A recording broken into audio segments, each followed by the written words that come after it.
पुढे जाऊया। जेव्हा जेव्हा एकाच कुटुंबातल्या दोन व्यक्ती एकमेकांविरोधात लढण्यासाठी उभ्या राहतात तेव्हा तेव्हा महाभारताचे संदर्भ दिले जातात। लढाईमध्ये जेव्हा प्रतिस्पर्धी हा रक्ताच्या नात्यातला असतो तेव्हाही महाभारत आठवतं। जेव्हा इच्छा नसतानाही भावंडांसोबत लढावं लागतं तेव्हाही महाभारतच आठवतं। असंच राजकीय महाभारत सध्या सुरू झालंय तळ कोकणात। नारायण राणेंचे दोन पुत्र नगरपंचायत निवडणुकीमध्ये एकमेकांसमोर उभे ठाकलेत। बिगुलही वाजलंय आणि लढाईला सुरुवात झाली आहे। पाहूया कणकवलीतलं हे राजकीय महाभारत। एका बाजूला आहे रक्ताचं नातं। नातं असतं ते अशा कुठल्या निवडणुकीमध्ये तुटत नसतं आणि ते तुटणारही नाही। जी आज शिवसेनेमध्ये 100% शिवसेनेला नाही देतायत ना। दुसरीकडे आहे निवडणुकीचं राजकारण। राणे साहेबांना सांगून हा डिसिजन घेतलेला आहे, म्हणून राणे साहेब बीजेपी मध्येच आहेत। साहेब बोलले आता जास्त वेळ थांबू नका, तुम्ही तुमचा निर्णय घ्या। आम्ही ज्या पक्षात असतो त्या पक्षामध्ये 100% आम्ही त्यांना न्याय देतो, निष्ठा। हे आहे तळ कोकणातल्या कणकवलीत सुरू झालेलं नवं राजकीय महाभारत। रक्ताचे भाऊबंद निवडणुकीच्या कुरुक्षेत्रात एकमेकांसमोर उभे ठाकलेत। ही निवडणूक आहे कणकवली नगरपंचायतीची।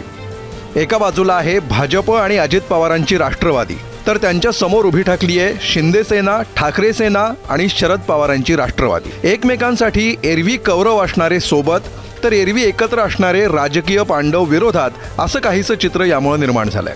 आपल्या भाऊबंधांसोबत कसं लढायचं हा पेच मात्र इथे नाही। उलट आपल्याला एकमेकांविरुद्ध का लढावं लागतंय याचं उत्तर स्वतः राणे बंधूच सर्वांना देत आहे। जो निर्णय झाला तो जिल्ह्यातून झालेला नाही, ते जिल्ह्याचे पालकमंत्री आहेत। हा निर्णय जो माहिती तोडण्याचा झालाय तो बाहेरून झालेला आहे। आणि मी तुम्हाला सुरुवातीच्या अनेक पत्रकार परिषदेमध्ये म्हटलेलं आहे, नातं असतं ते अशा कुठल्या निवडणुकीमध्ये तुटत नसतं आणि ते तुटणारही नाही। कणकवलीतल्या या महाभारतात दोन्ही भावांना घरातूनच मार्गदर्शन मिळतं। इथं श्रीकृष्णाऐवजी दोघांचेही सल्लागार आहेत, त्यांचे पितामह। जे डिसिजन घेतले गेले ते वरच्या स्तरावरून घेतले गेले भारतीय जनता पक्षाचे, जे आम्हाला दिसतंय। म्हणून त्यासाठीच मी बोललो ना, त्यांचा प्रश्न की आम्हाला जे करायचं होतं ते आम्ही खूप वेळ थांबलो, पण वरच्या नेत्यांचं डिसिजन होत नव्हतं भारतीय जनता पक्षाचं, म्हणून आम्हाला डिसिजन घ्यायला लागला आणि आम्ही राणे साहेबांना सांगून हा डिसिजन घेतलेला आहे। म्हणून राणे साहेब बीजेपी मध्येच आहेत। साहेब बोलले आता जास्त वेळ थांबू नका, तुम्ही तुमचा निर्णय घ्या। तर राणेंच्या सल्ल्यानं त्यांचे दोन सुपुत्र आता लढाईसाठी सज्ज झालेत। प्रत्यक्ष महाभारतात कौरव पांडवांनीही दाखवला नसेल इतका समजूतदारपणा सध्या राणे बंधूंच्या तोंडून ऐकायला मिळतोय। आपला भाऊ फक्त त्याचं कर्तव्य पार पाडतोय याची जाणीव राणे बंधूंना आहे। कोणी प्रचार करावा नाही हा कम्प्लिटली त्यांचा विषय। आदरणीय निलेशजी तर शिवसेनेचे नेते आहेत। अगर शिवसेना शिंदे गटाने त्या शहर विकास आघाडीला पाठिंबा दिलाय तर त्यांनी प्रचारासाठी त्यांना उतरायलाच लागेल। राणे साहेब नेहमी म्हणतात की नाही, आम्ही ज्या पक्षात असतो त्या पक्षामध्ये 100% आम्ही त्यांना न्याय देतो, निष्ठा देतो। आज मी भारतीय जनता पक्षामध्ये आहे, राणे साहेब आहेत, निलेशजी आज शिवसेनेमध्ये आहेत, 100% शिवसेनेला न्याय देतायत ना। नितेश राणे म्हणतात त्याप्रमाणे पक्षाला न्याय देण्यासाठी निलेश राणेंनी लगेच एक शक्ती प्रदर्शनही करून दाखवलंय। आपल्या घरासमोर असलेल्या माजी आमदार राजन तेलींच्या घरी शहर विकास आघाडीच्या नेत्यांना एकत्र केलं। जमलेल्या नागरिकांमध्ये उत्साह भरण्यासाठी भावनिक, उत्साहपूर्ण मात्र आक्रमक शैलीत भाषण केलं। यावेळी विरोधक अंगावर आले तर शिंगावर घेण्याची भाषाही केली। पण हे करत असताना निलेश राणेंना काही फिलॉसॉफिकल प्रश्नही पडले। समोर कोण आहे त्याची चिंता करू नका, त्याची चिंता करू नका।